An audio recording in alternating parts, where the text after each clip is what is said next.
Bem-vindos ao Historizando! O nosso assunto de hoje é a questão da semana. Para quem não sabe, toda sexta-feira aqui no Historizando tem correção de questão. Pode ser sobre vestibulares de uma forma geral, com certeza pode ser sobre o Enem, já temos praticamente uma playlist completa sobre resoluções de questões do Enem. Enfim, pode ser de questões que você me pede por aqui nos comentários e pode ser questões que eu coloco em listas de exercícios gratuitas para vocês lá no grupo do Telegram do Historizando, que eu vou deixar o link aqui embaixo. Falando em material gratuito, falando em listas, falando em resumos, esquemas e tudo mais para os seus estudos, esse vídeo tem o apoio da Passei Direto. Passei Direto é uma plataforma em que você encontra diversos materiais, uma rede social de compartilhamento de materiais de estudo, que você pode compartilhar os seus e também ter acesso a outros materiais, inclusive de produtores e produtoras verificados. E no caso, eu sou uma delas, o Historizando está lá na Passei Direto, também vou deixar o link aqui embaixo e por lá tem materiais exclusivos. Bom, beleza. Já entendemos o que é a questão da semana, agora vamos entender sobre a questão ou as questões do vídeo de hoje. Bom, a prova da UERJ ainda não aconteceu, tem um vídeo aqui, inclusive, de eu explicando sobre essa questão do adiamento da prova da UERJ, não só da UERJ, mas vários vestibulares a gente percebeu aí o adiamento das provas e eu vou trabalhar então duas questões que caíram na última ou penúltima prova da UERJ com relação à ditadura militar, para a gente entender como que a UERJ cobra esse assunto na prova. Lembrando que se você tiver alguma sugestão de prova, de questão, é só você deixar aqui. E se você gosta desse tipo de conteúdo aqui no Historizando, já deixa o seu like e se inscreve no canal se não for inscrito ou inscrita. Então vamos lá, nós temos duas questões a serem trabalhadas hoje. Primeiro, um texto falando o seguinte: Transamazônica completa 45 anos. A Rodovia Federal Transamazônica, BR-230, completou 45 anos em outubro de 2015, mas ainda não é asfaltada na sua totalidade. A rodovia começou a ser implantada ainda em 1970, no governo do general Emílio eu sempre agarro nesse nome, Emílio Garrastazu Médici, foi mal gente, o Médici, o governo Médici. 2 anos depois, ela foi inaugurada. O trecho entre Marabá e Altamira é o que está em melhor estado atualmente. Um dos diretores do Departamento Nacional de Infraestrutura e Transportes, o DENIT, disse que durante esse período de mais de 4 décadas, muita coisa já foi feita, mas explicou que o país viveu uma mudança de filosofia. Antigamente, o que era símbolo de desenvolvimento era um trator V8 derrubando uma árvore, uma castanheira. Hoje, isso é um crime.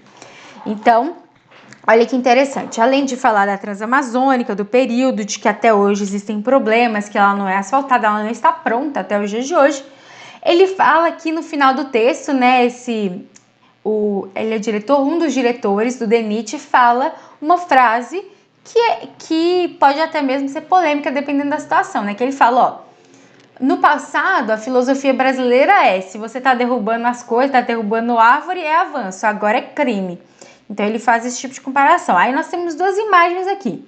Na cerimônia de inauguração da estrada, a placa de metal foi pregada sobre a árvore centenária em Altamira, no Pará. E aí, a placa da rodovia Transamazônica. Beleza. Então, olha só. A mencionada mudança de filosofia entre as décadas de 70 e a atualidade, que mudança é a que ele está falando aqui, esse cara do DENIT está falando aqui, refere-se às seguintes prioridades em cada um desses momentos, respectivamente. Olha só. Então, essa mudança de filosofia, falar que derrubar as coisas, etc., construir a estrada é avanço e hoje é crime. Essa mudança aí de lógica, de raciocínio, ou como dizem os coaches, de mindset, essa mudança aí que acontece, dessa filosofia, ela acontece em cada um desses momentos. Quais são as prioridades no momento X e no momento Y, No primeiro momento, lá na década de 70, e qual que é a prioridade hoje, se a gente pensar nesse assunto. Então, Lembrando que tem que tomar muito cuidado com respectivamente, porque se você inverte a lógica, inverte a ordem, você erra, mesmo a alternativa apontando questões que são corretas, se não tá na ordem, você erra. Então vamos lá. Estimular a presença militar e valorizar a proteção estrangeira. Primeiro, essa questão de um trator V8 derrubando uma árvore é para estimular a presença militar? A gente sabe que a gente está no período de ditadura militar nesse momento, mas não é estimular a presença militar, é mais estimular, como eu vou dizer, né, a exploração daquele ambiente, eu diria, ok? Então não seria essa conexão direta, não seria uma prioridade. E de novo, valorizar a proteção estrangeira. Que proteção estrangeira, gente? Hoje é valorizar o que está protegendo de fora, ou se é um crime aqui no Brasil, como ele está falando, entende? Não seria a proteção estrangeira. Claro que hoje existe uma lógica de discussão e tudo, a gente sabe que no governo atual também, mas não é o caso aqui. B. Solucionar a disparidade interregional. Então é o seguinte, resolver as diferenças entre as regiões. Isso pode estar mais próximo, né? Porque vai explorar aquela região ali, vai povoar aquela região ali, vai, digamos, levar desenvolvimento para aquela região construindo estrada. Pode ser uma lógica de prioridade, beleza, mas vamos ver a outra. Expandir a atividade escravista, atualmente, hoje, essa é uma prioridade? Se fosse derrubar uma árvore, seria crime? Não, pelo contrário, né? Porque se é para expandir o escravismo, é justamente também conectar com essas questões de extrativismo natural, né? Daquela região ali. Então, não. C. Garantir o crescimento econômico. Garantir o crescimento econômico naquela época? Pode ser, é uma boa. Agora, promover o equilíbrio socioambiental também? Também. Então, eu levo a estrada para aquela região, garanto um crescimento econômico, né? Vou explorar aquela região mais e, por isso, ter mais possibilidades de crescimento econômico. Então, naquela época, era isso, ó. Antigamente, o que era símbolo de desenvolvimento. Então, é um crescimento econômico, um desenvolvimento. E hoje, promover o equilíbrio socioambiental? Sim, porque hoje você sair derrubando árvore por aí não é legal, então você tem uma preocupação maior com as questões ambientais. Letra C, nossa resposta. Olha a letra D. Controlar o deslocamento populacional? Gente, com uma estrada você controla o deslocamento populacional? Tem um controle ali? Ou você promove um deslocamento populacional? Você pode promover, mas controlar acho difícil. E redimensionar a propriedade fundiária também não seria prioridade, ainda mais focada nessa questão de ser crime derrubar uma árvore, beleza? Então observem, vocês acham que quando se cobra a questão de uma determinada matéria, vai cobrar, por exemplo, o governo Médici fez o quê? Não, vai mostrar, vai te contextualizar e dentro dessa contextualização você trabalhar esse conceito histórico, essas questões históricas, essas mudanças, né, ao longo do tempo. Gente, prova boa é prova sim.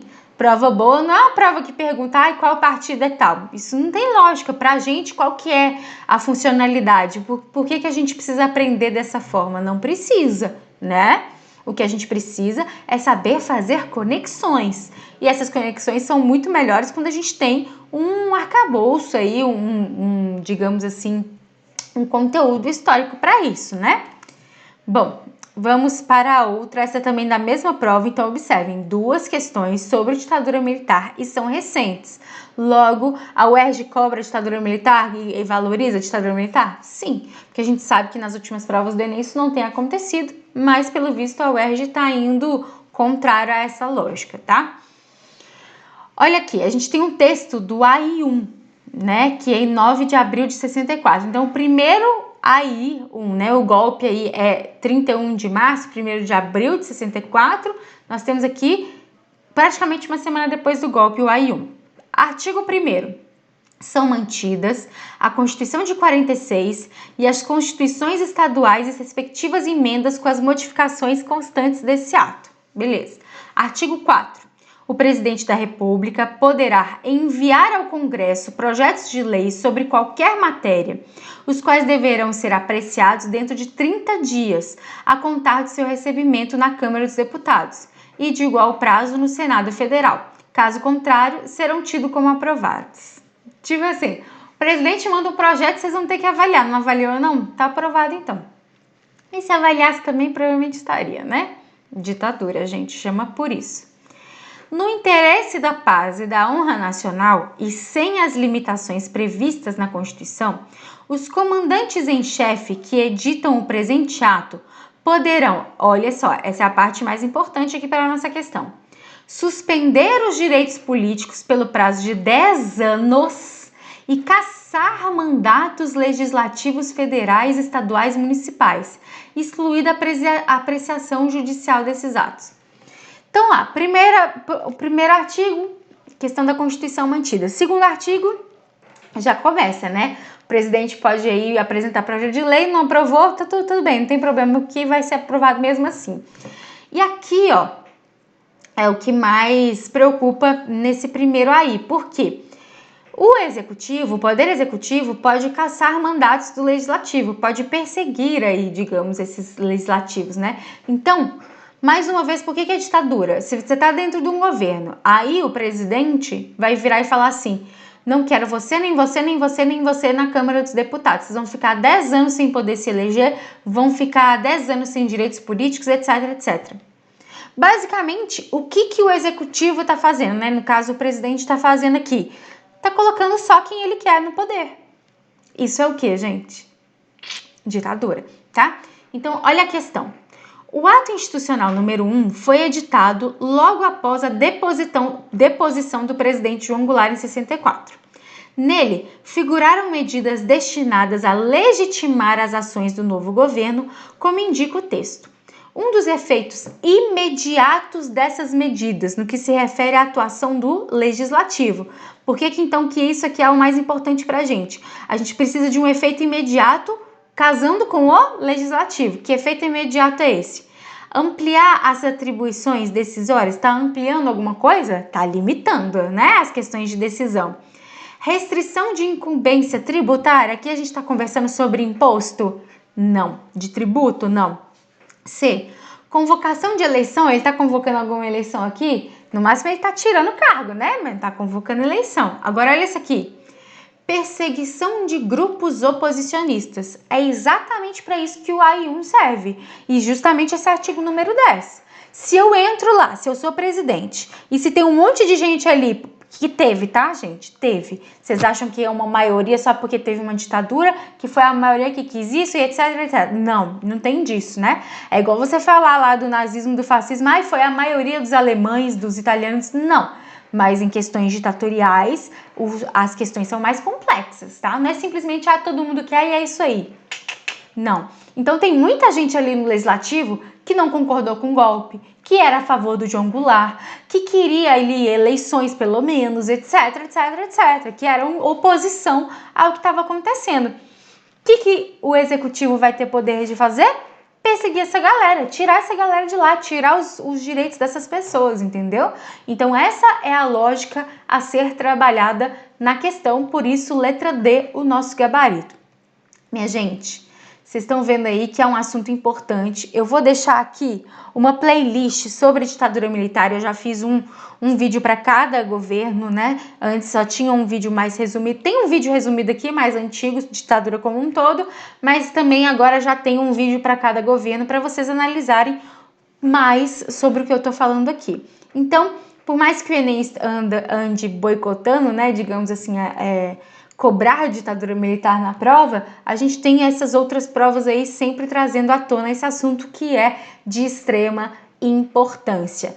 Lembrando que se tem alguma dúvida, se tem alguma sugestão, algum comentário, por favor, escreva aqui, vai ser um prazer te ler, vai ser um prazer te atender, porque Historizando é nosso, eu faço isso para vocês e pra gente, né, pro nosso aprendizado, porque eu aprendo muito com vocês também.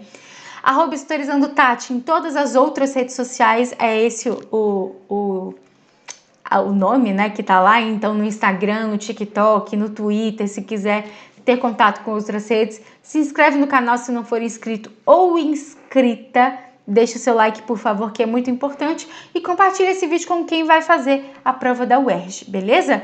Muito obrigada pela sua atenção. Um beijo e até a próxima.